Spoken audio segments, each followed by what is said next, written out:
Great recording. What's going on? This is Mike with the 1% Mindset Podcast. I have the beautiful Phoenix White here with me. How are you doing? I'm really good. Really? You broke up. Are you still there? Yes, I'm really good. You know what? I pushed that button by accident, trying to stretch out my screen. So I'm sorry about that. No Sorry. problem. No, that's fine. You know, in the spirit of transparency, I even want to mention, I actually did interview you. For you guys who aren't there, I did interview you a few days ago, and because of some technical difficulties on my end, you could hear me and all the beautiful things I was saying, but I definitely wasn't the star of the show, right? It was all about you, and we couldn't hear anything you said. So it's great to have you back, right? Of course. I do appreciate it, and I just kind of want to start off, how I was introduced to Miss Phoenix White. So every Tuesday I do a book club, and for this month, for the month of October, a young lady who was leading it this month, she recommended a book, Redefining Strong, right? And that's, I'm open to anything. So as I started to read this book, I was like, wow, this is amazing. Like a great story of someone who just kind of came up in the industry, had a lot of trials and tribulations. And when I spoke to her, like, how did she even hear about this book? She told me a friend that recently committed suicide recommended this to her, right? Oh, and wow. yeah, and it was powerful to me because in the book you speak about suicide and you speak about mental health, and that's a really big piece of kind of who you were. So, like, with that being said, like, what does that mean to you as far as just someone who's going through it? Like, what's your advice to them? How did you kind of get through that funk that you're in? And we can go a little deeper as to why, but for someone who is in that space of just not feeling good to kind of how you are now, like, what was that transition like for you? Shoot, I'm still trying to get past the girl who committed suicide. Yeah. Okay. It's heartbreaking. Okay. Well, for me, I think that you get to a point to where when you're going through it, it's like you're done. Like mentally you're done. Mentally, spiritually, emotionally, and I like to call it numb.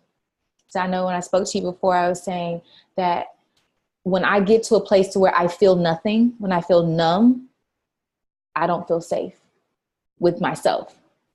I want to feel something. I don't care if it's sad or happy or moody or whatever it is. But if I feel nothing, that numb feeling is when you start to just be like, I'm done with everything. And I think that's the time where you absolutely have to reach out to people. And I think that's what really helped me when I got to that suicidal headspace, where it started flashing in my mind. I started seeing pictures of myself walking out into traffic or taking some pills, or, like I saw these things. Like, your mind just starts playing all these crazy dark tricks on you and making you feel like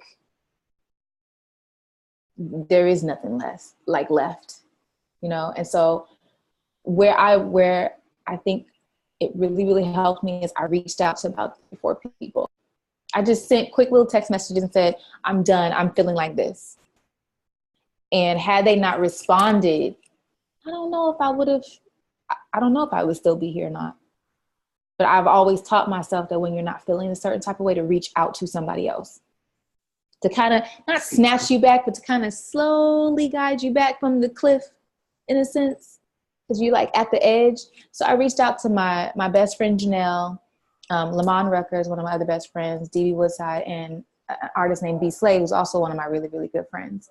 So what they did combined helped me. So my one friend, she said, I'm going to send you to go see a therapist. Like, would you be interested in that? And she was very gentle with saying, just to go talk to somebody, like nothing big, just to go have a conversation. I'm just like, whatever, but I'm not going to look. I'm not going to do the work to go find them, but I'll go if you find somebody. Because you don't know where to start. You're numb. You can't pray. You can't, you don't really want to talk. You don't really want to do anything. So it's good on two sides. It's good to have people who need to learn how to be gentle with other people come and talk to you about certain things, and just be able to be a listening ear. And it's also a good prompt to say, I need to actually reach out to somebody other than myself, because staying in your head is dangerous. You know, like we can come up with all kinds of stuff. You just sit there in that dark room. Yeah.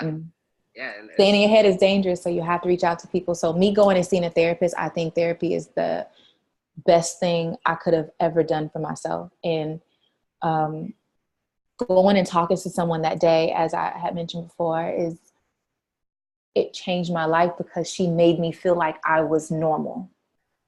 Whereas you start feeling like you're a little crazy and you're lost, and like, you know, why me, and all these different things that are going around, you know, going on in your head at that time.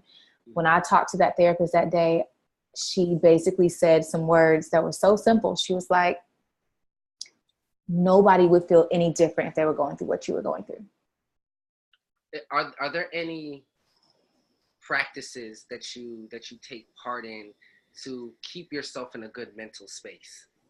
Of course, you have to do it every day. I think everybody has to do that.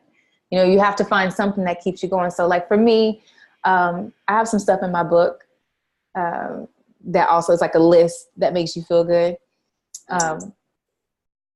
Things that you like. A lot of people don't know what they actually like outside of what they do, like their work, and you know what I mean? So like, or going to the movies or something. But like, if you make a list of everything that you love that makes you feel good. It could be dancing. It could be going to a lake or a beach. It could be watching a funny movie. It could be like simple as like turning on your TV and watching a show to change what you're thinking about, because your focus is on something else. It could be working on a project. It could be listening to inspirational stuff. I have certain specific songs that just make me feel good. Like there's a song by CeCe Winans called I Am. If I turn on that song, I always feel happy. It just does. It lifts my mood. So just finding out what makes you happy. Also, the type of energy that you're constantly around. I used to be around a lot of energy suckers where they would suck the life out of me. I could be sad and going through my own thing, but they're just dumping and dumping and dumping and dumping. And me being super empathic, I'm just absorbing all of their stuff on top of my stuff, trying to be the friend. So just even getting to the point to where saying no becomes a part of your daily practice, which is hard for most people, but just saying like, I can't talk to you right now. Like I'm focused on myself today. Like there are some times where I really don't answer the phone because I'm in my own space, or if I'm in a good space, like I got into it with my mom. It was not that long ago where she was going through something, but I didn't have the mental capacity to help her through it at that time. So I said, I just can't talk about that right now. I'm gonna have to postpone this for another time. Do you feel that, is there a feeling of maybe disappointment that you're letting someone down? Like, you know, yes. like your mom, you know, who wanted to vent to you. You feel bad. I felt so bad, but then it's like, well, what does this do to me mentally when I take on too much? Mm-hmm. Like, because then I'm not good with me. Now I'm in the bed and now I'm depressed. You're feeling better. It has transferred. You know, it's like especially when you're in a high vibrational place, when you're trying to manifest a lot of things, when you're trying to pull in good energy, you're trying to save yourself. Sometimes you have to just focus on yourself. You know how when you're in the airplane and they always tell you to put the mask over yourself before your kids, and it feels so selfish? It's like, well, how can you help somebody else if you die? Or if you can no longer breathe while you're in the air? It's high up. Maybe if you just hurry up, put it over yourself so that you can actually have some clear oxygen, then you can go around and save the rest of the world. But you can't do that if you're not there. You don't have it. So, you know, you want to be able to be effective, but you have to save yourself first. And it may sound selfish, but it is the greatest thing that you could ever do. Nice.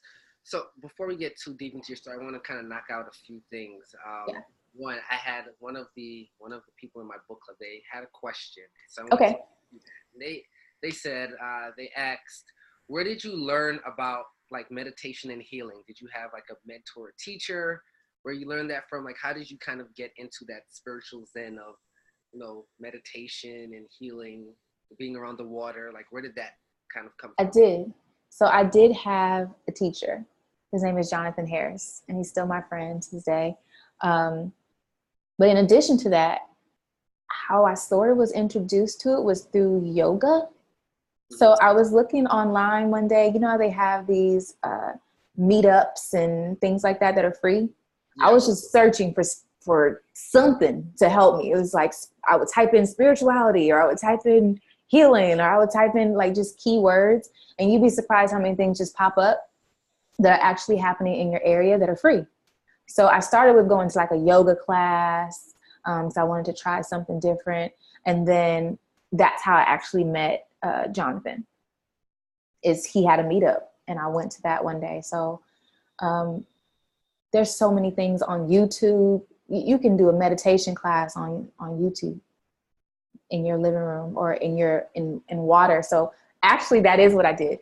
I would play YouTube meditations, and I would sit in the bath because my brain doesn't like to stop in just walking around or sitting in a room. I'm so completely bored, and I'm all over the place. So a lot of people think that meditation is just clear your mind and don't think of anything. And it's not really just like that. There's so many different forms of meditation. So I don't want people to get the idea that you have to meditate for hours and be a yogi, and just chant. It's not like that. It's literally just being still and allowing yourself to listen and allow whatever thoughts to come in. You don't have to clear your mind. You just have to focus on breathing. All those thoughts and ideas and visions, capture them. You know what I'm saying? Let them come in and flow out. Like, let it do what it does. I think we try to control everything so much. And so I sit in water to meditate. That's funny. I actually do it like when I take a shower or a bath. Like, that's when I like meditate. Perfect.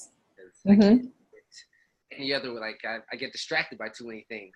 So right. So that's perfect. The perfect way to do it. So in water, because I love water and the warmth, and when we go deep into the story, we'll kind of unfold that as well. But warm water it calms me. Another thing in your book that you have a few times are different affirmations that right. you have.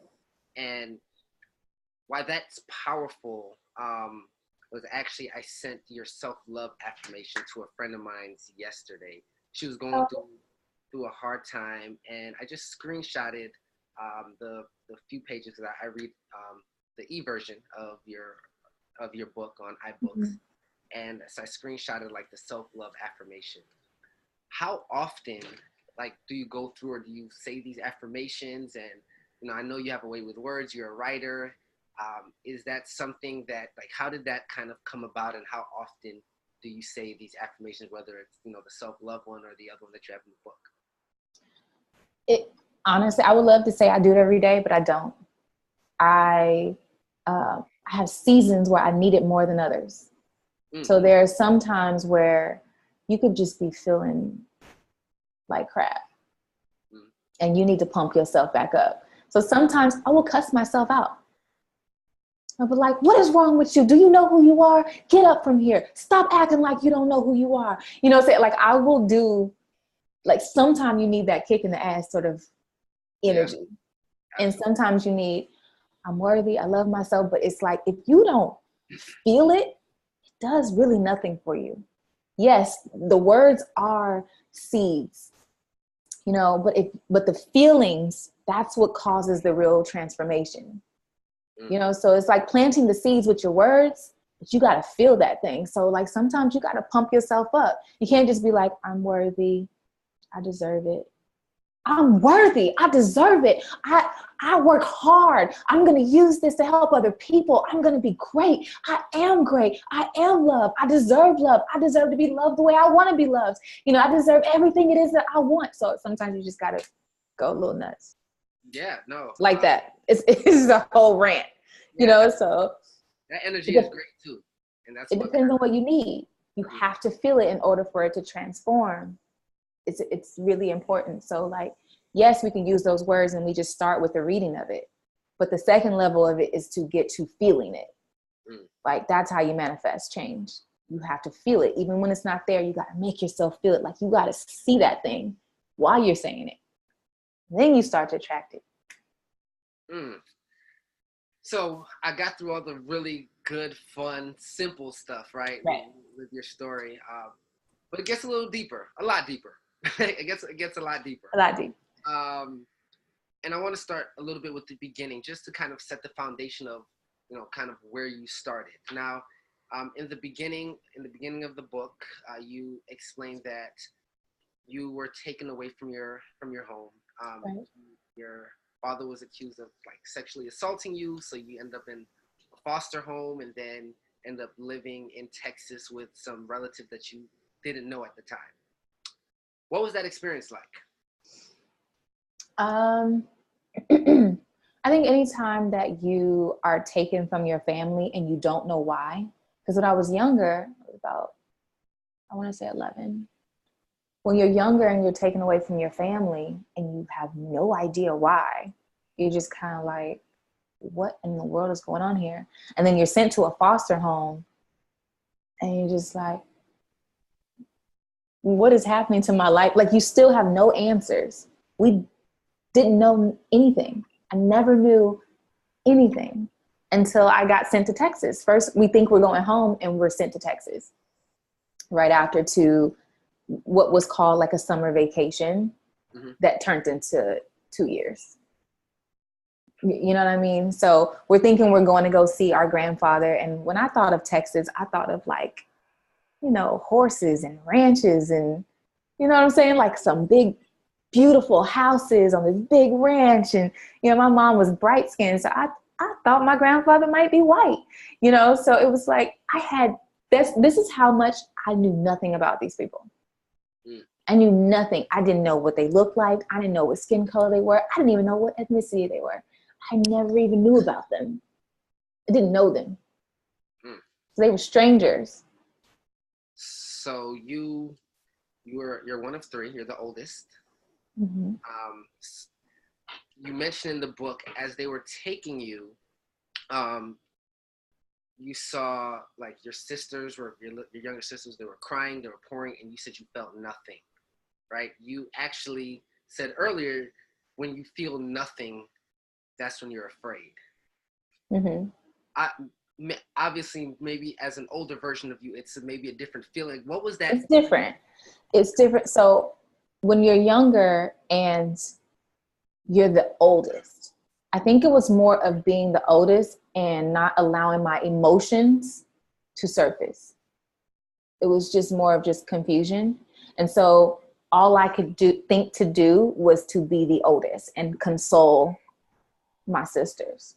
Well, I remember looking back out of the window in the police car and just seeing my mom in the driveway screaming and crying as we were pulling off and driving away. But it's like, I don't have any idea what's going on. All I know is it was a traumatic experience because everybody's being snatched out the house and pulled away and, put into the car, and all these different things are happening. So it's traumatic. Mm-hmm. But I have like a 3-year-old sister and a 6-year-old sister, or they're not even 3 yet. I think my baby sister is maybe 1 or 2. So we're all 3 years apart. So it was just, what do you do? Like, all I could do is bounce into being the oldest.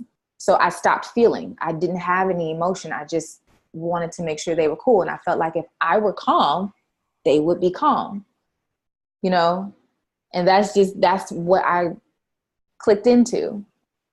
The big sister kind of, the nurturer being there. Okay. That makes sense. So you went into that phase of numb, sent off. You end up in Texas with people you absolutely had no idea who they were. Right. What was your experience like there? Right. So, at that time you're what, 8 years old, maybe 8, 9 years old. 9. So you're still very young, still a lot of learning, still a lot of growing, still a kid, right? You did an excellent job of being the big sister and being numb and not expressing emotion during a very traumatic time, very traumatic experience. Now you're in Texas. Mm-hmm. Kind of walk me through your greeting process and how things were there. So we got greeted by my grandfather, who looked nothing like my imagination expected, not even close. And I just remember we were driving for hours and hours and hours from the airport to get to this backwoods area of Texas that I didn't even know existed on the map. It's called Bonware, Texas. And right. And so, right. So when we get there, I remember the first couple of days, my grandfather introduced us to some of our family members who lived on that same road. So imagine an entire long dirt road, and they're all your relatives that you've never met. And they were in like trailer homes and trailer homes. It's literally a dirt road. I'll send you a picture of it after our phone call, but it's literally a dirt road. Okay. Everybody on the entire dirt road is your family members, and the church is at the end of the corner. So like that. So the experience was different coming, because you being in California.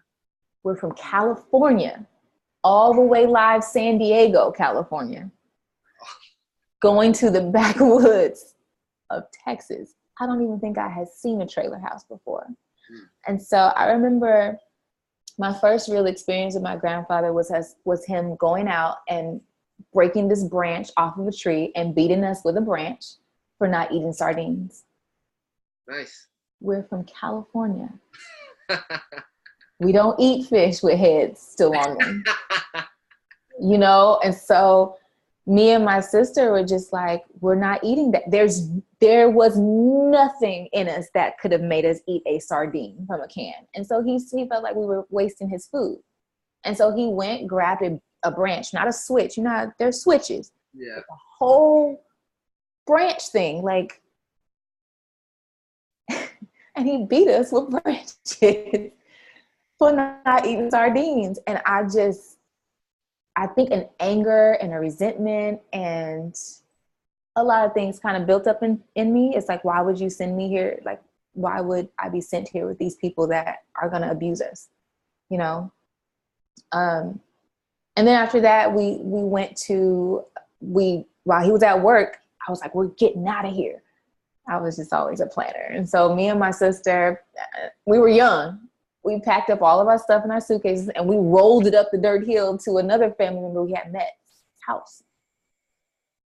And that's when they did the same thing to me. And they were just like, your dad did this to you. And, you know, you liked it. And just, I had no idea why we were there.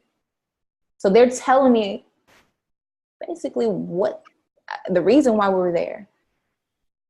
But they're telling me that I was the cause of the reason why I was there. I was the cause of my family being broken up, that I did things that I never actually did.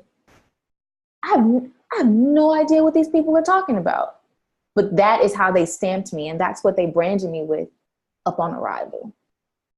So I instantly lost my voice. If I try to defend myself, shut up. You just fast and you're just lying. These people don't know me. I don't know them. I barely even learned their names before they're branding me as this person, as being the reason for my family falling apart. And blaming my dad, who was one of my best friends, who was off to war. So it was heartbreaking, but also it started my life on a path of vibrating a certain energy or digesting a seed or seeds that were being planted by other people. And it took away my voice. It took away, well, at that time, I got it back. Welcome but back. It takes, yeah, right. So, but it takes away your voice where you don't feel like you could even defend yourself. Because nobody will listen to you. Nobody is hearing you. Nobody cares. So you're 9 years old. You're there. Right. You lost your voice from that early age, a time where, you know, you're supposed to speak, work on, you know, just communication skills, the mechanisms of that was gone. you were labeled essentially as, anything You can negative, say whatever you want. Yeah. and you were the reason at 8 years old why your family broke up and you had to come live on this dirt road. 8 years old. A lot to take in at that age. Right. From 8, so you said you were there for about 2 years. You ended up going back, Right. back home to San Diego. My dad came and got us. Nice. So he came and got you guys. At what point do you feel, at least within your younger years, did you feel like you ever got your voice back at that time throughout your younger to maybe teenage years? Mm-mm. No.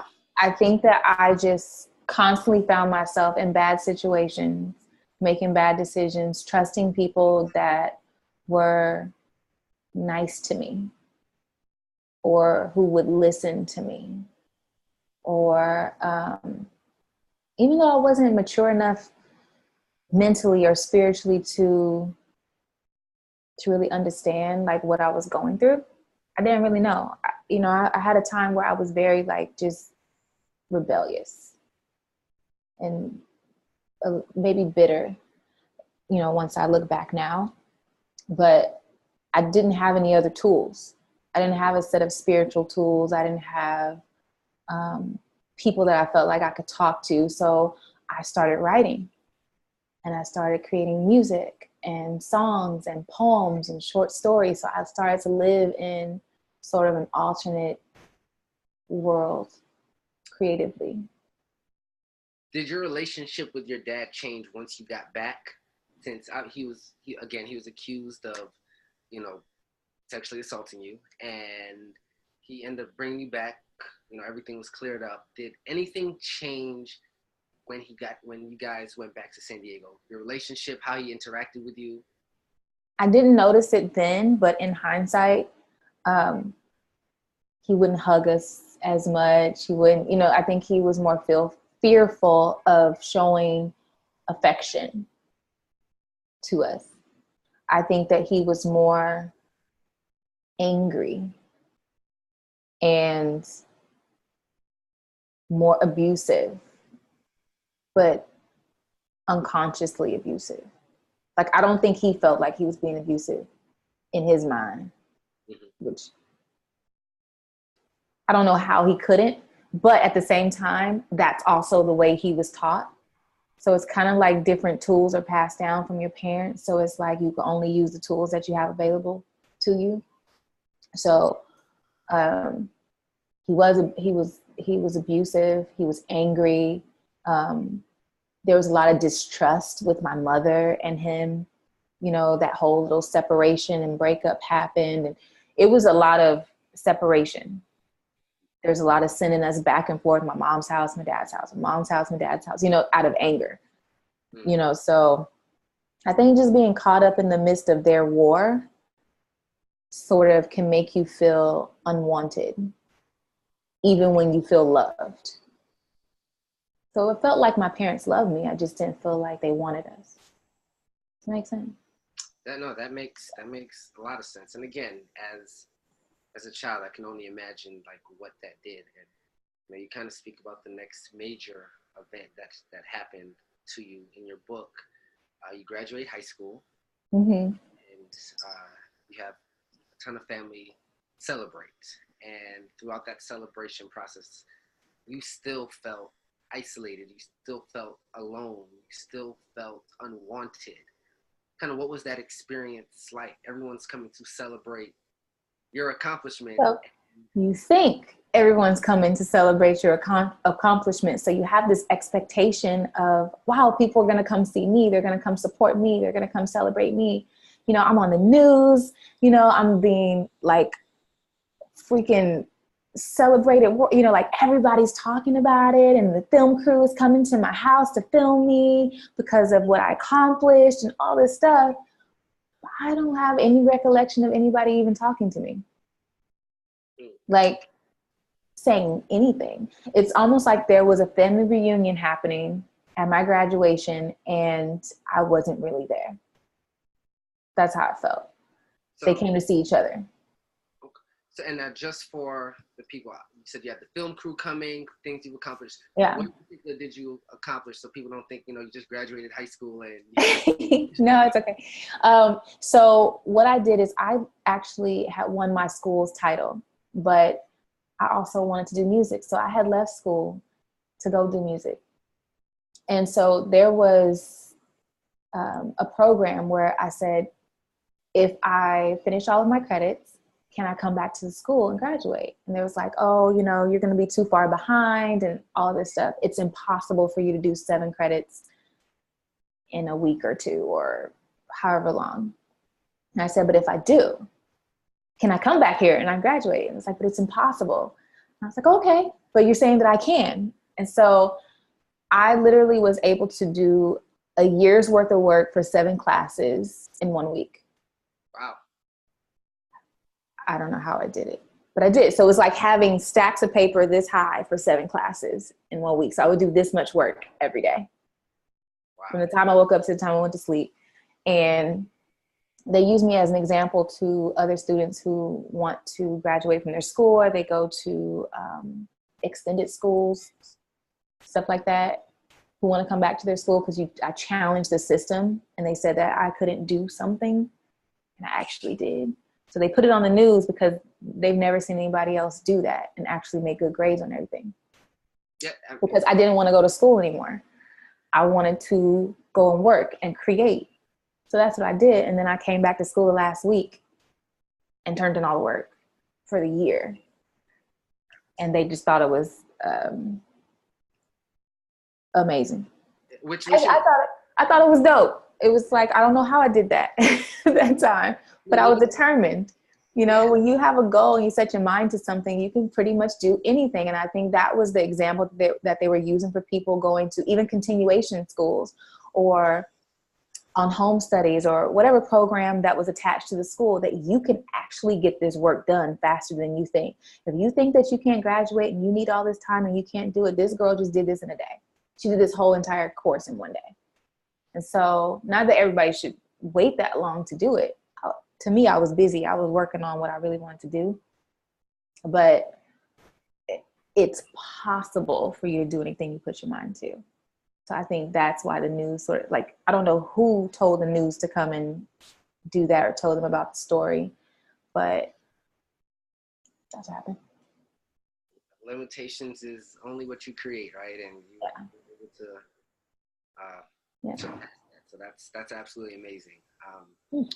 But that night in particular, right, was a pretty tough night to say the least, right? And you speak about it in your book, but I kind of want you to go through it in your own words as you kind of recollect that moment.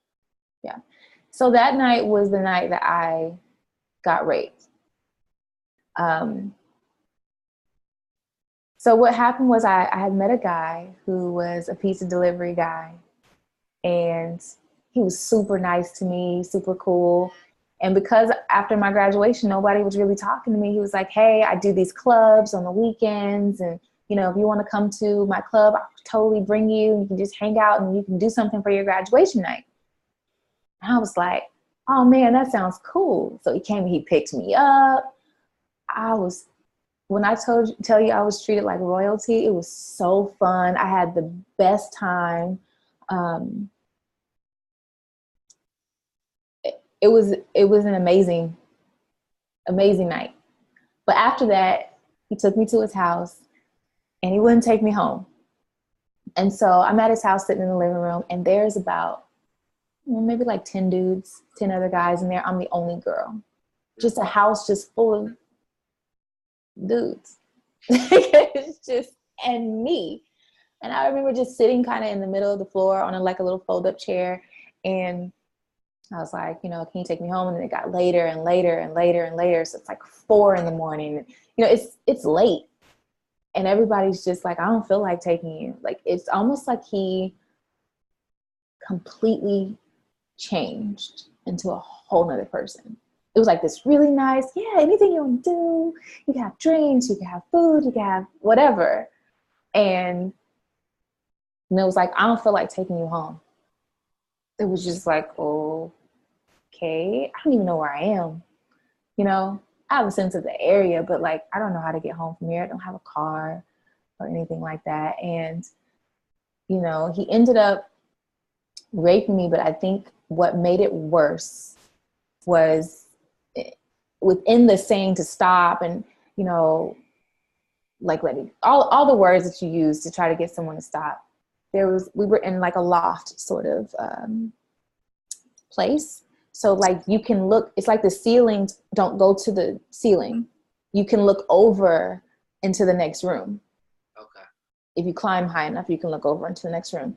So while he was raping me, like a couple of the guys were filming it from up top and laughing as if it was funny. And I think that was devastating. It makes you feel an enormous amount of shame and guilt and blame, not just for what's happening, but for yourself. Like you start to blame yourself for even being there. Everything. You just feel sort of, you lose a lot of self-worth in that moment. And for the fact that nobody said anything, nobody said, hey dude, that's enough, stop, like don't do that, like this is not cool. No one said anything out of all 10 people that were there. Everybody knew what was happening. No one had nothing to say. And then he dropped me off at the bus stop. I'm bleeding. I'm just all messed up. And I have to go home. And people are mad at me for not coming home. And I never said anything because when I was younger, I had already lost my voice. Nobody believed me then. I didn't feel like they were going to believe me now. You know? So it never occurred to you to tell anyone, to file a report, I wasn't taught that. I wasn't taught that something happens to you, you make sure you say something. I had already been in a foster home for something that, you know, happened. I had, you know, as far as what my dad is concerned, I had already been through this whole sexual abuse process for something that didn't happen. And then being told that I did something by multiple people and trying to defend myself, and they're telling me that I'm a liar. I didn't say anything. I was silent and numb. You know, just kind of like, I'm gonna move past it. And I never spoke to him again. Nothing. All right, so you had that experience, definitely traumatic experience. So by 18, really, you've been through a lot, right? Right. Been through a lot within the sexual assault, being abused, mentally, physically, being raped, lost your voice. 18 years old, you graduate, and you transition into the music space. Yeah. The music industry. What was that experience like, being in a pretty much male-dominated industry? You being a singer-songwriter, being in studios, what was that experience like for you? So when I transferred into music, it was still my escape, you know, from even when I was younger. So like, that's where I wrote what I would feel or what I was going through, or it was short stories and it was songs. And I love to sing. It was a way for me to express myself and people listen. You know what I'm saying? Like, they didn't know what was real or what was fake, but they loved the melody. You know, people love the music. So going into a space where, going into space where everything is male dominated, you have to be clever. Because for me, when I was going through it, it was like, well, if you're not even trying to act like you want to flirt with me or act like you want to get with me, they don't want to work with you. And I always felt like I'm talented. So I never exchanged sex for music or things like that. I was just always around industry people because that's what I did. But I never felt like I had to exchange that for my talent.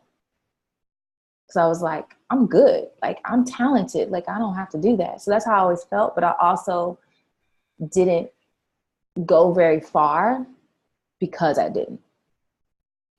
That makes sense. So like I wouldn't get certain records. And so that's how I changed from being a singer to a songwriter. Because when you're a singer, it's kind of like you need them. When you're a songwriter, they need you. Every producer needs songwriters for the most part. Some producers write, but I stopped saying I was an artist and I started saying I was a writer. And that's how I was able to be around more people and sort of navigate not being manipulated or people trying to manipulate me with that, because I wasn't the starving artist. I was the songwriter. So you're in a space where you've had a lot of things going against you. Did you feel at any point, especially being around all these men flirting with you, that you were in need of love, so to speak? So did you feel, maybe not from them necessarily, but did you feel like you were lacking love, so you found things in maybe places you shouldn't have? Of course. I think with every woman who has or man who has a void, you're always seeking to fill it.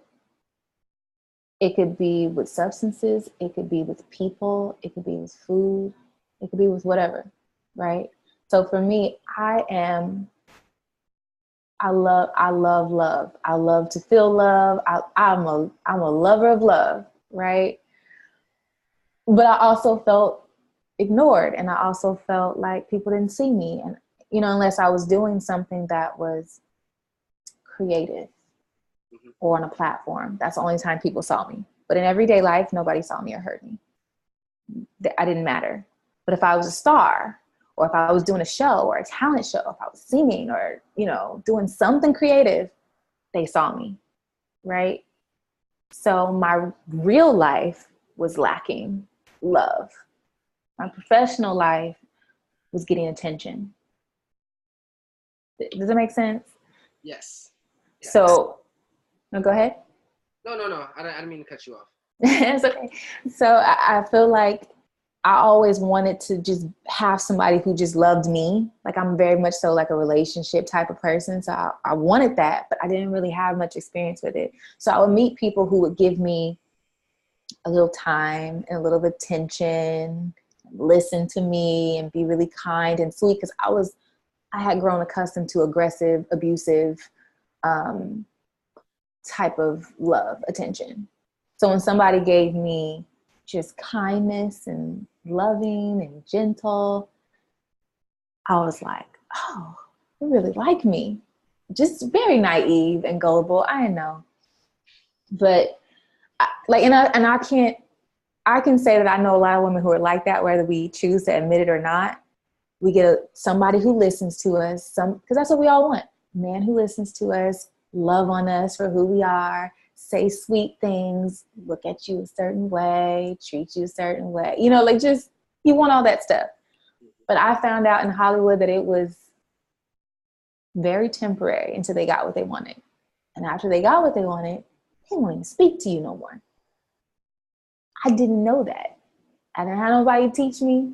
I didn't have nobody tell me the difference. But I also didn't have as much self-worth. So I don't feel like I was taught self-worth when it comes to my own body and how sacred I am and how valuable and how worthy I am with or without you. I didn't have that inner self-confidence and worthiness. I was never really taught that. I don't know if anybody in my family has really been taught that. Back then, I don't think they had those tools to even teach me. We weren't given that as women. So I think people were allowed to infiltrate those weaknesses that I had until I caught on. And it was like, oh man, just got played. And they would try different ways. Some were more patient. It would be a couple of months with this one, you know, before they actually got me to be open enough or whatever it is. And that gullibleness and that lack of maturity, worthiness, and I'm going to keep saying worthiness because it's so important right now. I think a lot of us are lacking an increasing amount of self-worth. Like we don't even realize how valuable we actually are just by ourselves, how enough we are. Like I am enough just like this. I am powerful just like this. I am worthy just like this. You should respect me. And I'm not afraid of you leaving me if you don't like you don't like my boundaries. We're afraid of people leaving because we don't want to be by ourselves again. We grow accustomed to dysfunction. I grew up in dysfunction. So I knew how to function in dysfunction better than functional stuff. If there was no dysfunction, then I probably would create some dysfunction unconsciously. I don't know normal stuff. That's not how I grew up. I didn't grow up with like a normal life without a bunch of dysfunctional stuff. And most people are like that. We don't know how to have healthy relationships. People think love is fighting. They love me if they fight for me. No, you don't have to fight for somebody. You have to work with people. You have to love them through things. You have to negotiate with people. You have to set boundaries with people. Like those things are love. You have to communicate effectively with people. That's, and not to get off into a long tangent, but that's good. That's some of the things that I got from that. And you speak it's pretty extensively about two particular men, right? At least within your 20s in your book. And I want to start. Let's start with your child's father. You do have a son. How old is he now? 7? He's 13. 13. Oh, he was 7 then, probably when you speak. Okay, 13. Geez, why did I think he was 7? What did I read about? I read something. Okay, so he's 13 now. Mm-hmm. And that particular night, your child's father, he's you don't, and I'm actually curious, and you don't have to necessarily go too deep into this, but you speak freely with other names, with other people. Is there a particular reason? Is this just for privacy? Why it's no? Okay, I was just curious. In Redefining Strong, I knew that I could say a bunch of names and get a lot of attention. My book could be super blown up just off of mentioning people's names, right? And what they did or didn't do. But my purpose for the book was to help people to heal and grow through my experiences, not necessarily publicity. Yeah, not necessarily trying to use the person. I wanted to use the experience to help other people to heal more so than bashing other people. Like I don't need them to sell my book or to help other people to heal. They weren't important. Their names were important to me. They may be to other people, but they weren't important to me. And I didn't want whatever I wrote to be based around those people. I wanted it to be powerful on its own. I wanted it to send a very clear message without name dropping. And whoever it was for, they would get it versus people who were going to try to use it to exploit it. So I didn't say anybody's name in the book, actually. I was very clear to not use their names. Yeah, I guess because it was a high-profile producer. Because actually, somebody from my book, they're like, "Do you know the person's name?" Because I know she mentioned it was. I've mentioned it before. Producer. Yeah. I was like, no, I actually have no idea. So. And I loved it that way because I didn't want to be attached to him. No, which makes. Like, I don't want his type of publicity. I want healing and growth and expansion. I don't want. That is a very minuscule part of my vibration. I don't even want you in it. You know what I mean? Like, I don't want that energy in it. So I try to stray away from, people know who it is. Like, I don't have a problem saying who it is, but in my book, I was very careful not to put it in there because I didn't want that energy. I wanted the book to organically be for healing and growth and expansion and not exploitation, you know, but I also wanted to be honest in my experiences in telling the stories. So I know you probably wanted me to tell a story about how my son got here. Yeah. So I was going to do that process. I know, like, I thought about that. So I was like, oh, let me mention, because I was curious. But, through that process, right, you're with, you're working with a ton of different people within the industry. And now this particular person is a pretty high profile producer. Right. Okay. So very high profile producer.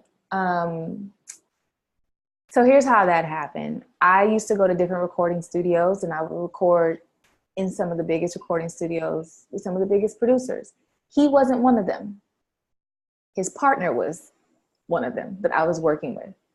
And they shared a studio. It was one of the biggest studios in Los Angeles. And so I would go to the studio every day, and I would see him, but I couldn't stand him. When I tell you I had a disgust for who became my son's father, which sounds ridiculous, but this is another part of how the brain plays tricks, or how, not even the brain, but how people are allowed to manipulate and play tricks on you, and how your voids also open you up to get taken advantage of, or to be immature, or to be naive in certain experiences. My void for love and attention, and for someone to see me and talk to me, be kind to me and sweet to me and hear me, that kept popping up. You know, so people see that as a weakness. They could smell it from, especially powerful people. They could smell it from a mile away if you need love or attention, or you are lacking self-worth. You know, but they also see your spark, and they also see what makes you special, but they're going to try to steal it from you anyway. It happens a lot. This whole Me Too thing is happening a lot. You know, like, I get it. So with him, I remember I was disgusted by him. I didn't like him because he was so pompous and so rude and disrespectful and mean. I didn't have to work with him. I worked his partner, who was super cool and nice, and, you know, never came on to me. It was just like, well, let's see what you got. So I felt like I had an opportunity to write with some of the biggest producers in the world at that time. The biggest. And so I was working hard. I mean, I was writing away every single chance I got. I was sitting in that studio for hours and days in the corner writing songs. Wherever I could fit myself to where I was not heard, not seen, I'll be writing songs, listening to beats. You barely even saw that I was there, right? I remember one day he came in and he was like, "Why are you here?" And I was like, "Because I write songs." And so he was like, "Who told you could be in my studio?" And I was like, "Your partner did." You know, I'm like all scared. And so I was like, "Your partner did." Because he was so mean and powerful though. Mm-hmm. You know, walking around with fur coats on, and "Who told you?" Sunglasses, and just very extra, you know, but very talented. So you had to respect him on a talent level. You can't take that away from him. So he's like, "Write a song then. You got 15, 20 minutes. And I'm like, okay. He gave me a beat. He came back. He's like, "You didn't write this." And I was like, "Yeah, I did." And I think after that, he was cool with me. Kind of gained a little respect. Right. Because I actually did it in that time frame, and he saw a check. You know, a potential check. Right? These are what the songwriters are around to do. So I remember one day, so I was allowed to be around. So one day we got to go to his house. He had this huge mansion in Hollywood Hills, and he had this infinity pool. And so everybody was like, me and my friends, we were all at the house. I'm cold. They in the pool at night. I'm cold. I don't want to be in the pool at night. I go in the house. He comes in and sits with me for hours and just talks, and he's making frozen pizzas. He is playing to the insecurities that I had, you know, to get whatever he wanted. He's talking about music. He's asking me questions about my life. So now I'm feeling seen and I'm feeling heard.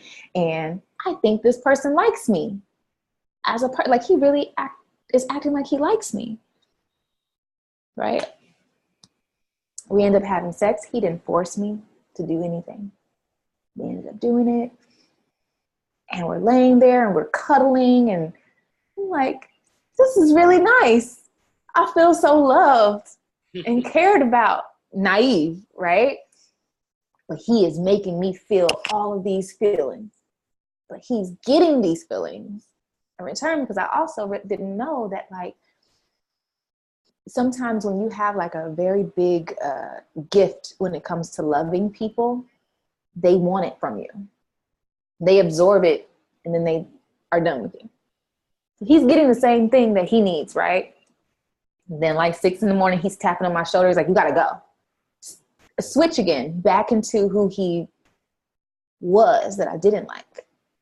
Yeah, this whole long night of this really special time and moment, and then you get kicked out the house early in the morning. And I just remember feeling like, so dumb. You know, like that's how I felt. And I remember erasing his number when I was driving out the driveway, and I went to one of my friend's house, another songwriter, and told him about it and everything. And then I just kind of stuck around him more, and then turned around and kind of did this. It was the same thing. So it was a continuous cycle of the same exact thing over and over and over and over. And that's how it happened. So I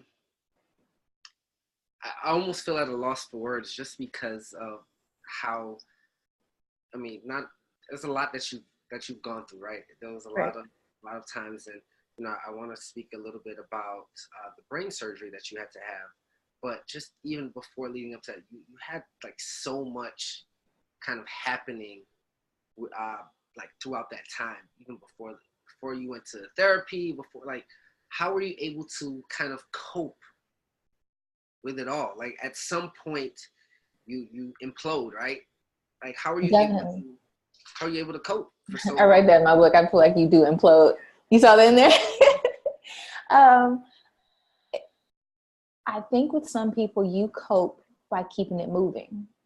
So you're never dealing with anything.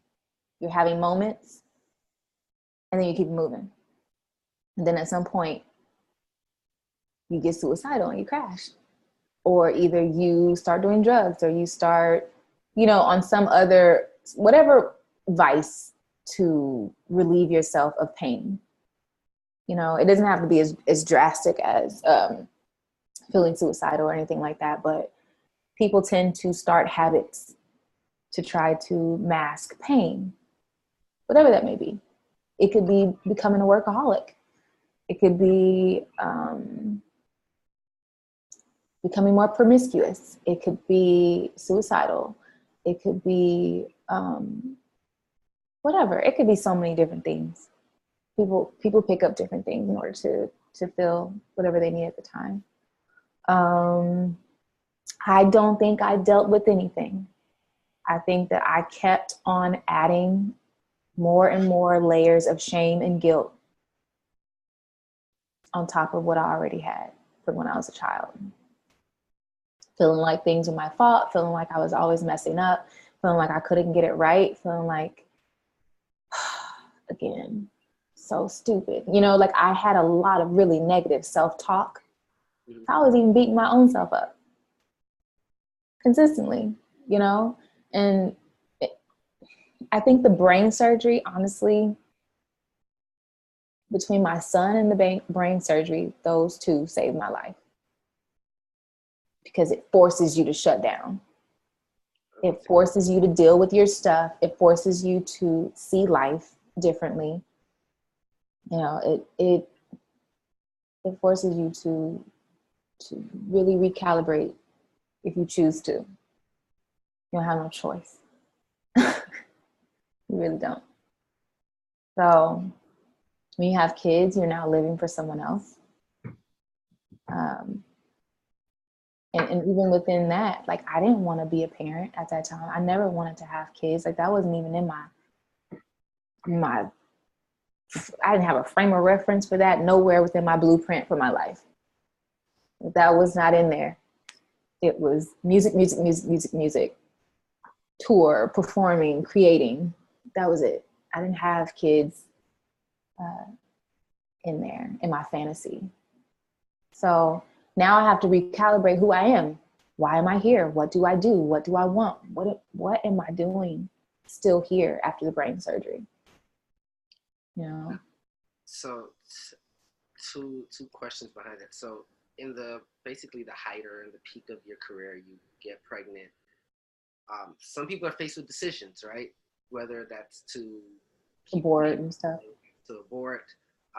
What made you hold on? What, and obviously it's one of the best decisions you've made, and that's phenomenal. But what at that time, considering the arena that you're in, considering just how much that could possibly slow down your career at the time when you're trying to advance, what made you kind of hold on? I was convinced not to. I sat at an abortion clinic for hours. Like, I felt nothing towards my kid. I was going to get an abortion because it wasn't big enough. It was like a few weeks, you know what I'm saying? I had no emotion towards being pregnant. I was getting rid of it. And like, that's how I felt at that time. I'm getting rid of this. I got things to do. But my friend at that time, who was also a songwriter and artist that I went to the night after my son's father had kicked me out, we ended up being together as well. And so he convinced me not to do it. He came up with this whole entire plan as to how we could work it out. You can do your music, we can record this whole time, and then you have a baby, then you have this time to get your body back together. And you're like, we had a whole entire plan, and he just cried and begged me not to do it. And I think me not valuing or understanding what it took to be a parent, you're not thinking this is a lifetime. Like, this doesn't change. This is not a seasonal thing. This will be for a lifetime, this entire experience. This act, this decision is going to be for the rest of your life. He can come and go whenever. This kid is not. I didn't even think about anything like that. I was just in the now. Like, I don't want to see you cry. Just stop crying. Like, I wasn't thinking about myself. I was thinking about other people, not hurting other people, not wanting to be the blame for anything, because I was always the blame. It goes all the way back to what I was feeling when I was a little girl. So, but no one taught me any different. Like, so you briefly spoke about the brain surgery. Now, it was because of your stress, at least if I read it correctly, because of like the high stress in which you were dealing with, you ultimately kind of made yourself sick. You said you had headaches and kind of talk to me about exactly what happened there. I know you said you spoke with your gynecologist and kind of vented with your gynecologist. Kind of walk me through that a little bit. So the first thing I want to say is that whatever you have not dealt with in the natural, whatever's floating around in your mind, can and will manifest in your body as a sickness. It could be overweight. It could be diabetes. It could be panic attacks and anxiety. Whatever you have not dealt with is going to manifest in your body in some way. So if you're sick in your head or your spirit or your emotions, it's going to manifest physically some sort of way. That is what I've learned a lot. And it's not just happened once, it's happened multiple times. And it's always when I'm going through something, I get sick. When I'm going through something and I'm not expressing myself, I'm not speaking up, if I'm not standing up for myself, if I'm not changing whatever needs to be changed based off of the warning signs that I'm getting, I get sick. Is what I learned. It don't matter what it is. I'm in the dang on hospital for something. So with the brain surgery, I started having headaches. My ears were ringing and buzzing. My every time I would lean back, it'd be like zzz, zzz, zzz, zzz, and I thought it was, that's what I would hear in my head. I thought it was on the outside, like the refrigerator or the TV or like a PlayStation or something, but it was in my head. So my brain was malfunctioning and I didn't know why. But I didn't know that until I went to my gynecologist and I said I had a headache for 2 weeks. I had a headache. And he said, well, that's not normal.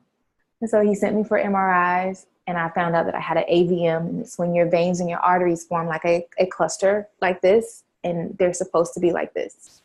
So it's supposed to take blood to and from your brain, blood and oxygen to and from your brain.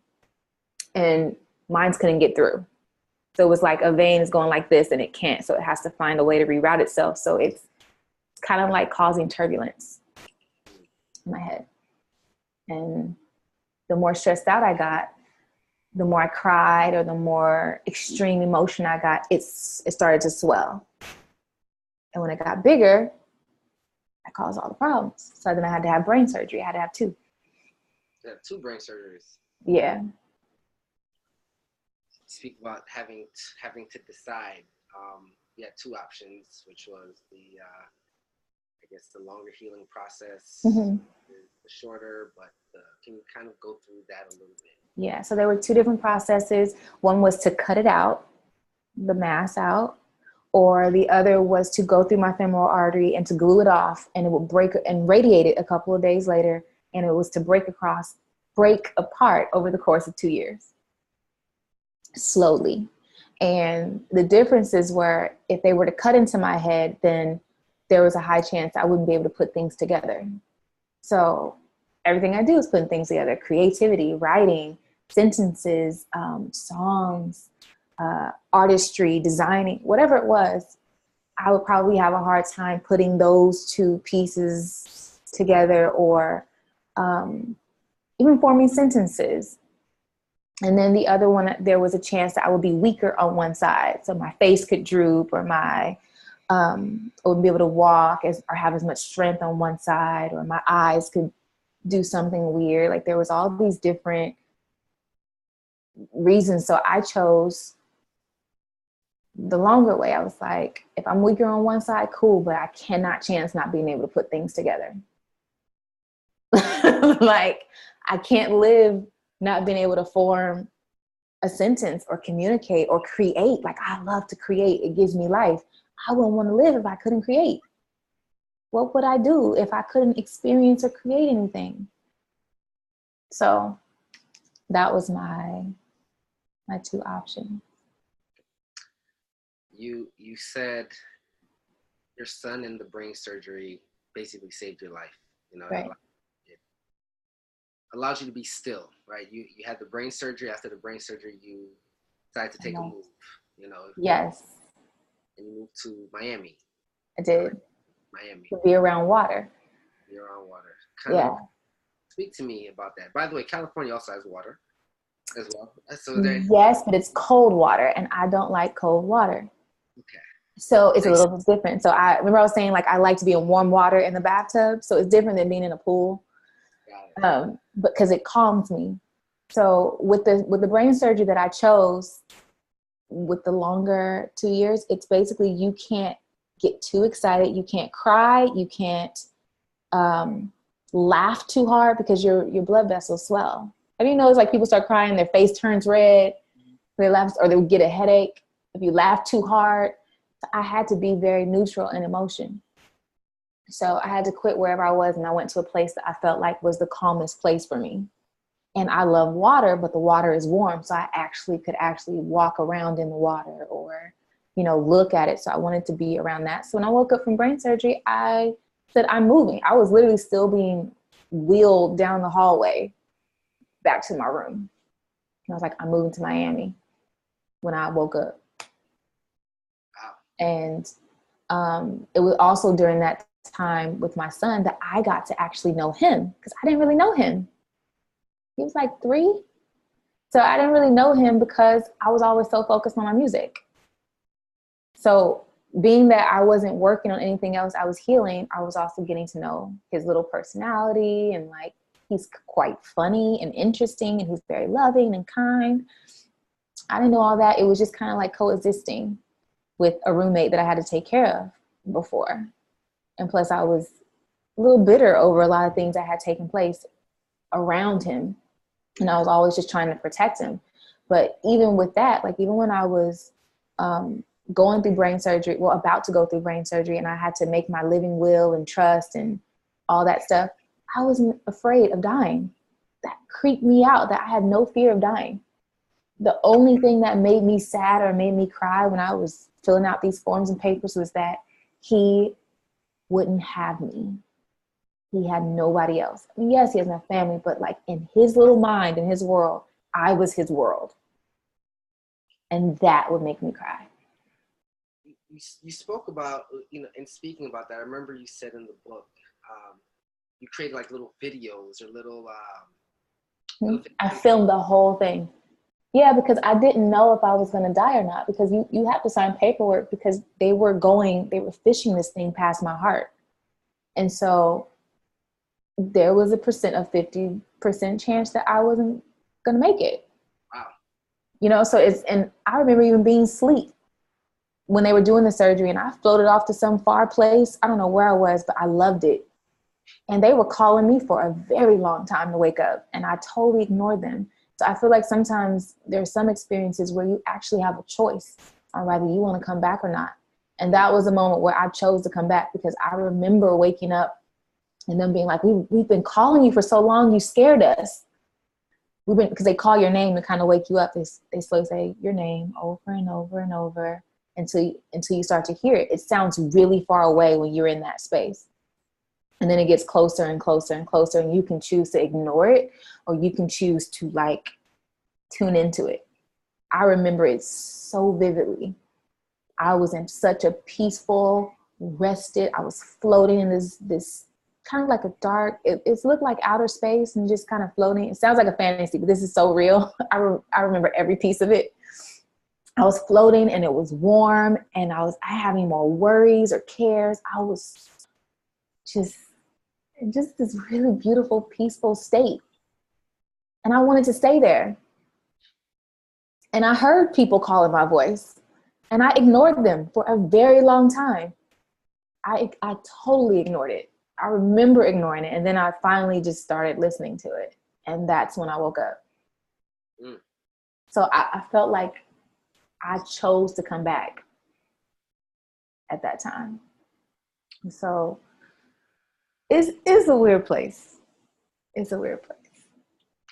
Yeah, that's interesting. But I've heard stories like that, so wow, that's powerful.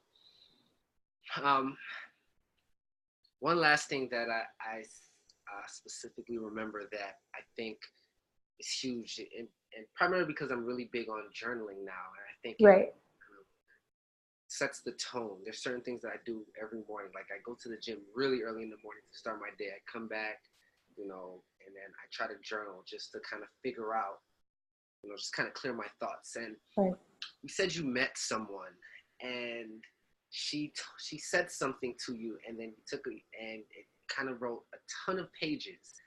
And I don't want to go too deep, but I want you to kind of speak about that, only because there's so many people that have a lot of built negative energy, anger, and whatever that feeling is like for them. So what did you do, and how did it make you feel after?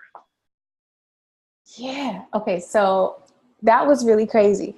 So I I went with Jonathan to this spiritual advisor I was telling you about, who helped me out a lot. And I was in a place where I was like, I will do anything to get this energy off of me. Like, why do I keep ending up in the same situations? And, why can't I move past this or move past that? I felt like I kept getting stuck in the same spots. Like I only move so far and then I'm stuck again. Mm-hmm. And I got to start over. And I move so far. And it's like, dang it. Like I can't get past this part. And I didn't know what was blocking me until we went to this little thing, it's like a spiritual gathering sort of thing. And this lady came up to me and she said, she was pointing to me and she was very warm. She's like, you have so much pain. And you need to write it all down, everything. And you need to yell and scream and curse and go off. And you need to write down everything that you've never said or done, or, whatever people have done to you. And at that time I'm thinking, it's easy. It's people who owe me some money, right? I'm not thinking of anything from childhood or in my past or men or people, or I didn't even think about that stuff as being imprints that have been left on my journey, So I go and I'm thinking that I'm just going to write these people who owe me money on this paper. It ended up being 100 sheets of paper front and back. And I took a picture of it because I was astounded. I did this in like 30 minutes. That's crazy. Like I started writing and I couldn't stop. I cussed out everybody and I yelled and I screamed and I on paper, just in the ways that I would have liked to say, why did you do this to me? You know what I'm saying? Like I didn't deserve this or that, or things like that. So I just went off and I expressed myself on paper. And then I never reread them. I never went back over them or anything like that. I just took a picture and then I set them on fire. And I took all the ashes to a lake and I spread them over a river, this little river lake-ish sort of thing in Atlanta. And so what that sort of signified, not sort of, but what it actually signified was laying your pain to rest. And because I'm such a visual, action-oriented person, just meditating and chanting doesn't just work for me. I need to visually see stuff. There was a time where I wrote back checks to myself of people that owed me money because it was keeping me stuck. I was angry because when I didn't have anything, no one showed up. And when I did, I had given it all away. And then when I needed it, no one paid me back.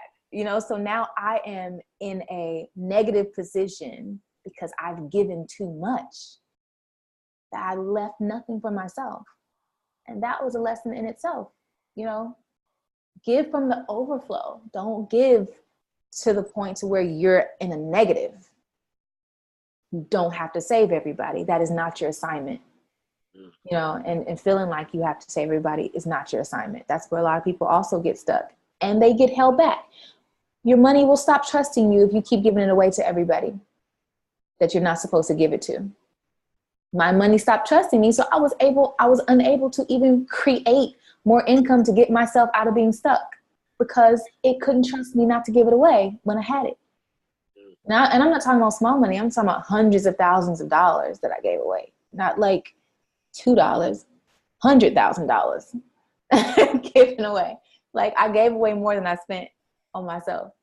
And I was negligent with my blessing. And so when you're negligent with your blessing, it stops trusting you. And I had to earn the trust back. I had to earn the trust from money that I was going to do what I was really supposed to do with it. And yes, it is to help people, but it's also to help me too. Not necessarily just go on shopping sprees.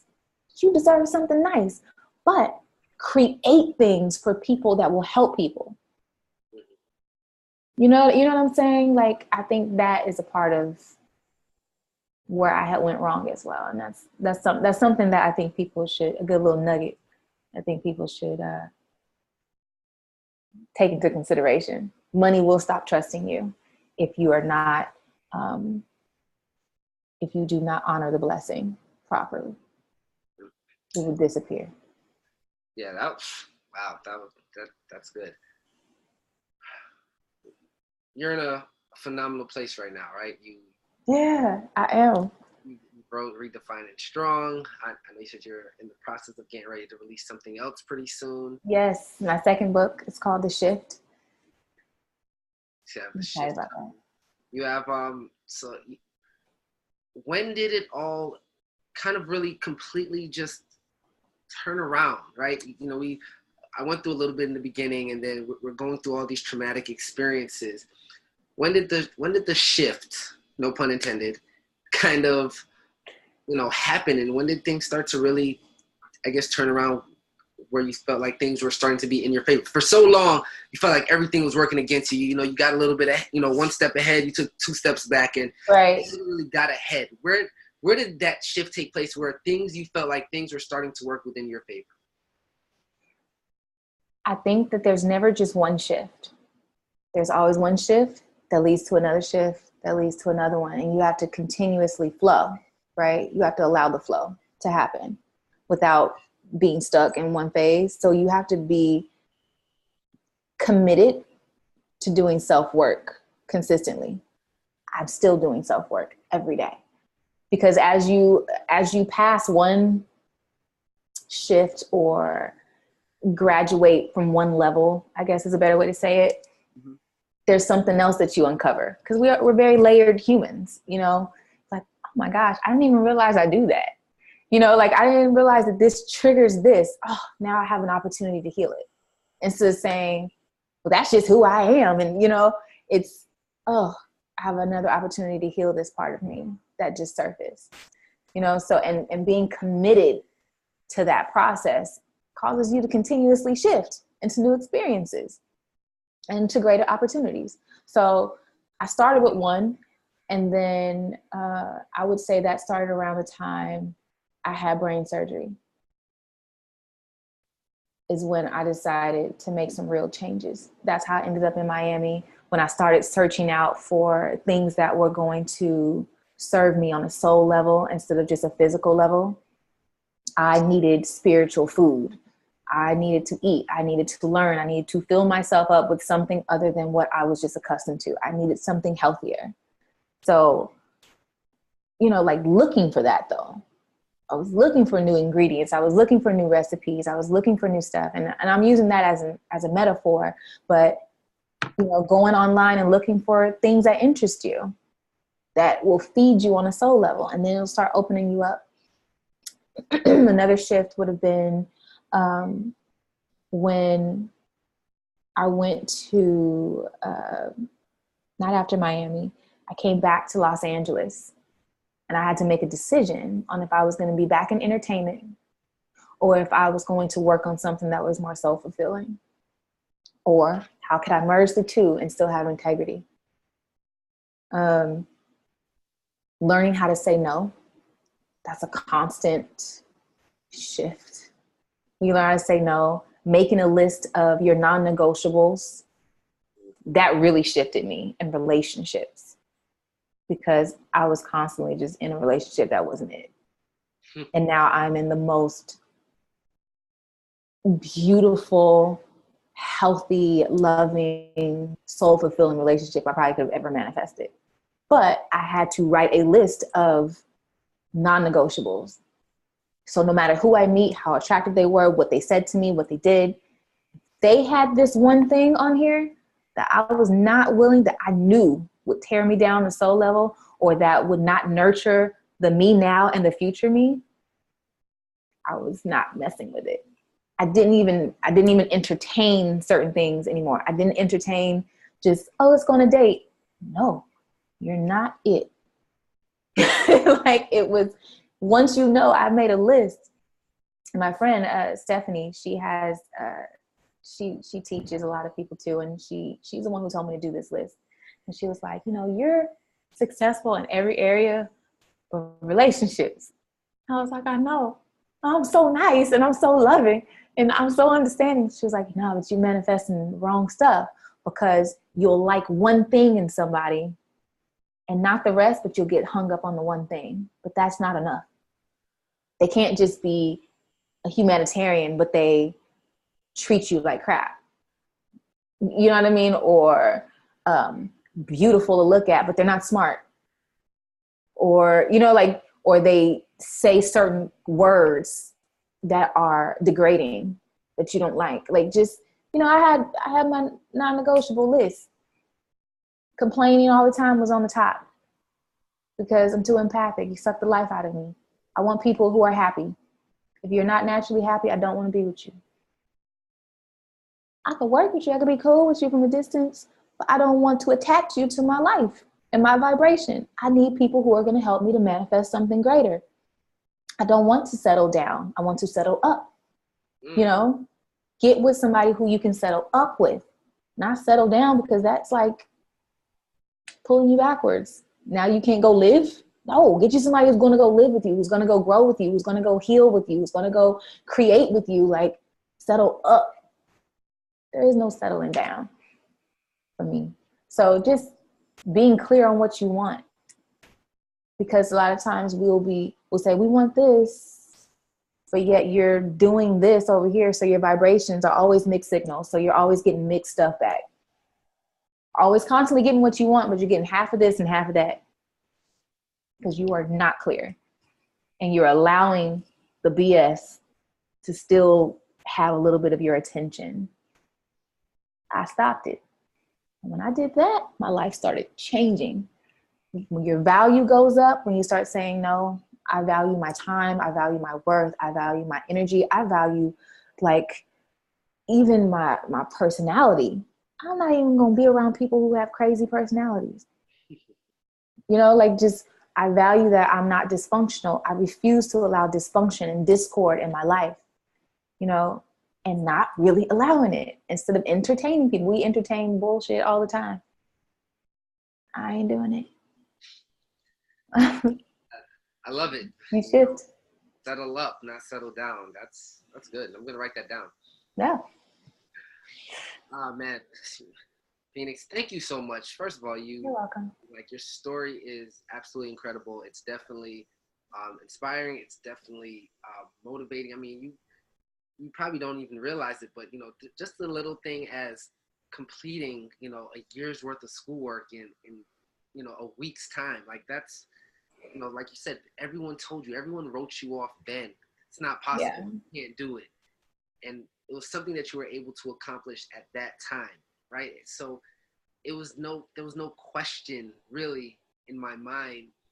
And I didn't even know about that until you said it, right? Because I don't know if that part was in the book, if I'm not mistaken. No, it wasn't.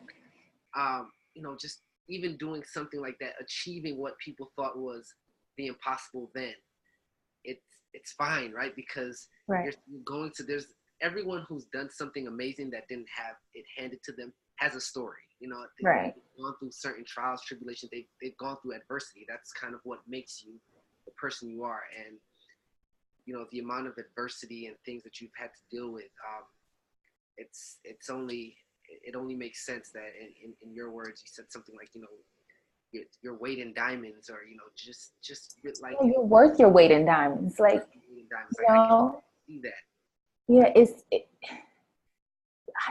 I believe that the impossible is possible. It doesn't matter what it is. There's always a way if you're willing to do the work, and if you believe that you can actually have what it is you say you want. A lot of people want things they don't really even believe they can have. You want this house, but you're like, I know I can't probably get that house, but I would love to have a house like that. You know, why not? Yeah. You know, like, I believe I can have whatever I want. I can do whatever I want. I can have whatever experience I want. There are no limits for what I want. I probably won't even be able to accomplish all the things that I want to do in this lifetime, but I'm going to try. You know, like, because my list is ever expanding. Like, I'm never just like, oh, I don't want to do anything, or I don't want to experience anything. Like, it's ever expanding. Like, I think people will only be able to manifest what they believe they can have, or access. You know, so it's what I know I'm called here to do is to open up people's consciousness to more. to not saying, oh, I can only have this or that. Oh, no such thing. Unless you choose for it to be that way, you can have this and that if you choose to. What do you really want versus what limits you set for yourself? You don't have to walk around with a bag of pain if you choose not to. It's choice. Yeah. It may take some work. It may take some therapy. It may take some healing and growth and expansion. But you can if you really want to. You just have to want it enough. Awesome. You know? So. Well, Phoenix, thank you so much for your time. Where can people find you? You can find me, I'm very active on Instagram, so you can always find me at Phoenix White on Instagram. I have a website, I'm updating it, but you can always hit me on my website. It's phoenixwhite.net. I'm on Facebook, that's also Phoenix White. So those are the main places that I'm at, but you can find me mostly on Instagram. I'm always on it. Awesome. Before we go, well, let's definitely talk a little bit offline. But yeah, definitely get Redefining Strong. I promise you, it's a powerful book. Thank so you. Definitely go get Redefining Strong. I'm really excited about the shift. I can't wait for it to come out so I can read that as well. Yeah, I'll send it to you for sure. I'm going to send you a copy of it. Awesome. Thank you so much. But yeah, guys, thank you so much for listening in. Phoenix was so kind enough to be with us for the second time. It's all good. In a few days. So I hope you guys got as much from this as I did. I know you guys did. And if you have any questions, feel free to reach out directly to her, or you know where you can find me, the 1% Mind. All right, guys, take care. Thank you. Bye.